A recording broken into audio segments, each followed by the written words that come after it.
Good morning, you guys. It's your boy Bill Mahari here, represent Mahari Nation Sports Podcast.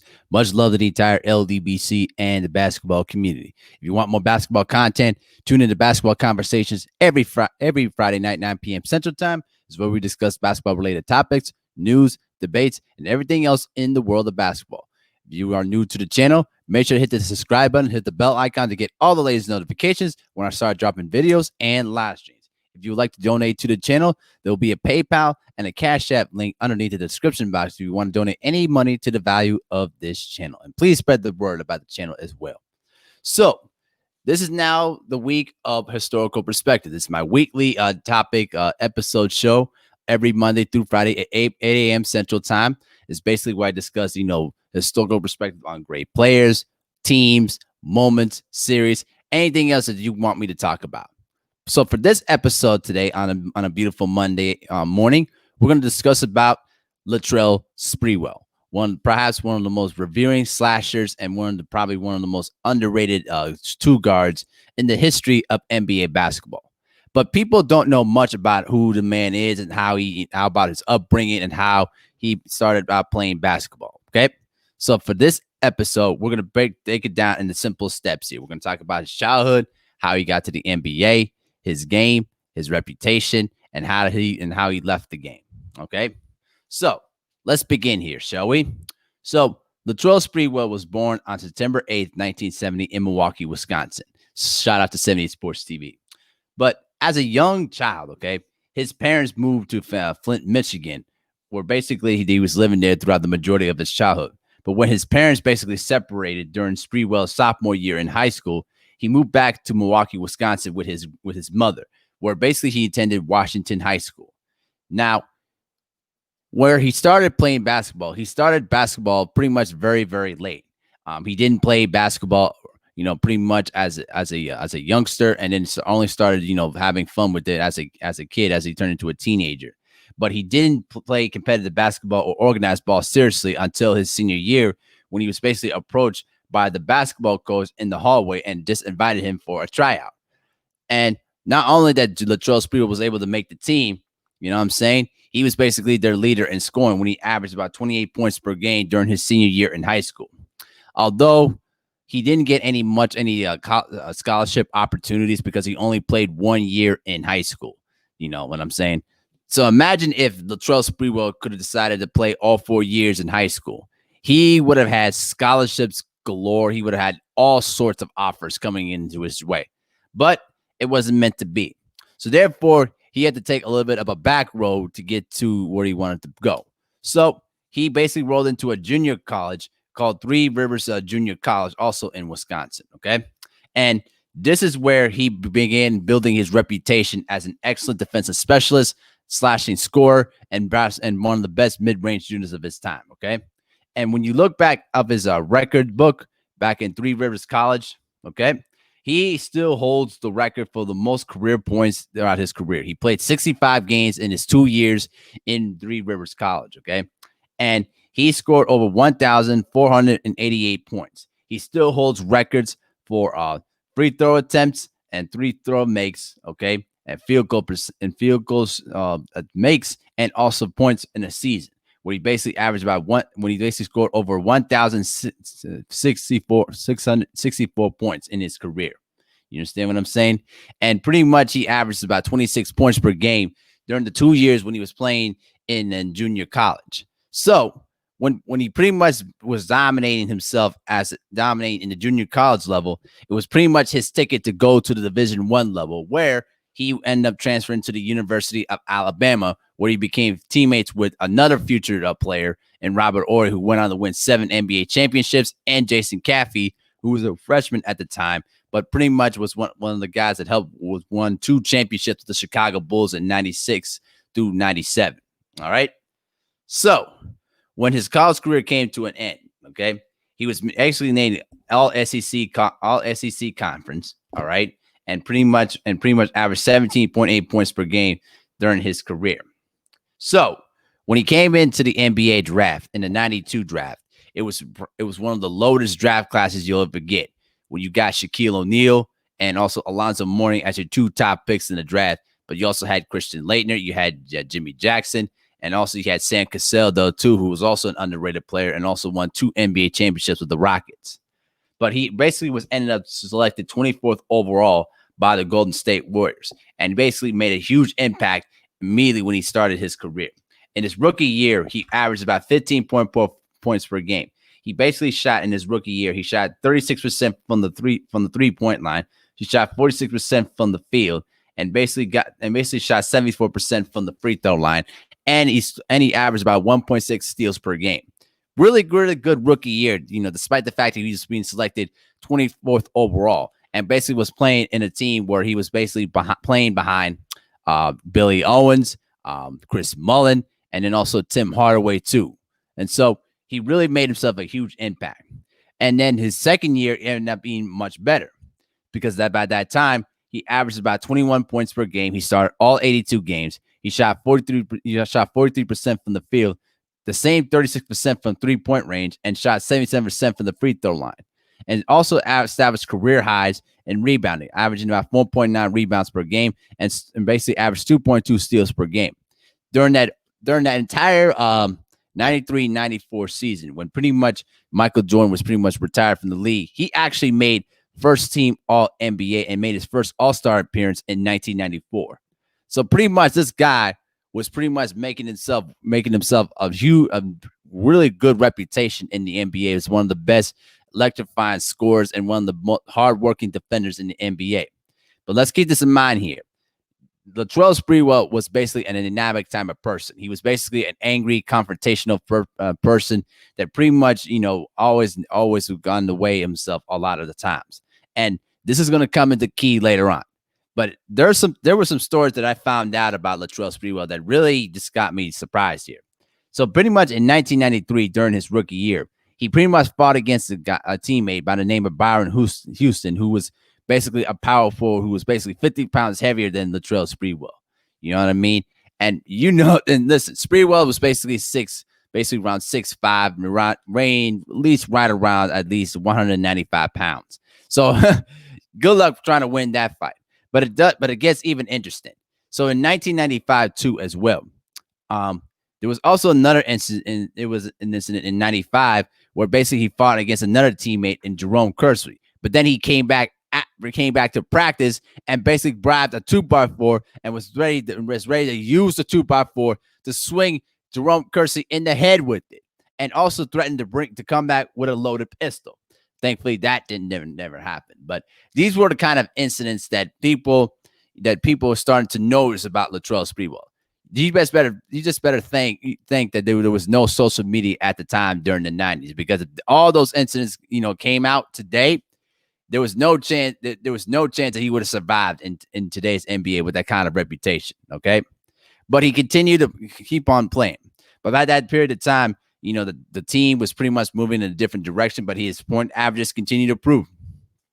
He made another All-Star team in 1995. He scored at least 20.6 points per game and basically averaged about 1.6 steals per game, the same number to his rookie average. And also he shot at least 27% from 3-point range and shot 41% from the field and 78% from the free throw line. So pretty much it was a little bit of a shooting down year percentage-wise, but still was also made another All-Star team too to go along with it. So then came in the inevitable day on December 1st, 1997. Now, by that period of time, the Warriors have went through Don Nelson, they went through Rick Adelman, and now they had to put up with PJ Carlesimo. Now, I will say about PJ Carlesimo is that PJ Carlesimo is a decent coach, but has a tendency to be, too demanding and too nagging on his players. But it's still no excuse for what he did on that day, okay? Now, during the practice on that day, on December 1st, 1997, okay, basically during the practice, Coach Carlesimo was basically yelling at Sprewell to make crisper passes. He basically specifically asking him to put a little bit mustard on a pass. Sprewell responded by basically saying he was not in the mood for criticism and told the coach to keep his distance. But when the coach approached to him, Sprewell was basically threatening to kill them and basically dragged him backward by his throat and choked him for at least 7 to 10 seconds before his teammates and assistant coach pulled Sprewell away from him. Then he went to the locker room, okay, showered for at least 20 minutes and basically changing. And then he came back and basically got physical with Carlesimo again. This time he landed a glancing blow to the right cheek of Carlesimo and basically was being dragged away by the assistant coaches of that period of time. When word about that incident came into play, he was initially was suspended for at least 10 games without pay. By the next day, in the wake of the public outroar that happened throughout the entire country, pretty much the Warriors organization voided the remainder of his contract, which basically was over $23.7 million over the next 3 years. And then the NBA intervened after that and basically suspended him for at least 1 year. So, which basically suspended the entire year. But Sprewell took the case to the arbitration, and basically the contract voiding was basically overturned. But still, the league still suspended him with the entire season without pay, which meant that he was going to be suspended with the amount of 68 games. And he tried to vacate the arbitration under the terms of the collective bargaining agreement, and basically went through all the appeals and basically was reprimanded. You understand what I'm saying? So pretty much that incident scarred Sprewell even to this day throughout his career. Of all the great talents that he had, this was the kind of guy that was pretty much was going to be highlighted in the NBA circles. But after that one specific incident on that day, it pretty much killed any momentum that he had. And he was very, very close of killing his entire career completely. And thankfully that he had a second chance in life. So during the 99 lockout, you know what I mean? The New York Knicks was basically in rebuilding mode, sort of, because the guys of Charles Oakley and John Starks was basically at their older peaks. And so the Knicks decided to get younger to try to at least get a chance to win a championship before his time was up. And so the Knicks took the ultimate gamble, and they basically traded John Starks, Chris Mills, and Terry Cummins to the Golden State Warriors for Latrell Sprewell. And many people felt at that time that the volatile Sprewell was pretty much too much of a big gamble for the Knicks to take at that time, considering the reputation and because of the incident that took place the previous season. But Sprewell vowed to everyone and to himself that he was basically a changed man and pretty much learned from that experience. And to his credit, he pretty much showed that he was a changed man. He pretty much accepted a bench role as the season began, even though he was missed. He only played 37 games because of a broken foot. You know what I mean? But he pretty much accepted his role, and he was still producing at that time. So in the course of those 5 seasons that he played for the New York Knicks, okay, the first year that he came in with the Knicks, he averaged at least about 16.4 points per game. Not too bad. Not too bad, considering that he was playing off the bench until he was resumed his starting role during the 99 playoffs.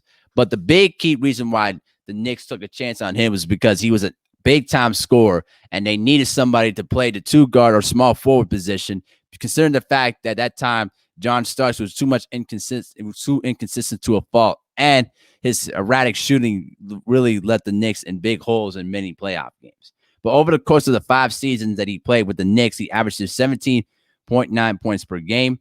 You understand what I'm saying? He also shot at least 81% from the free throw line. He also shot at least, as I check the numbers here, he shot at least 45% from the field, and pretty much shot from 3-point range. He shot at least 34% from the 3-point line. So he was still pretty much the same old slashing, a defensive, specialist for the Knicks there too.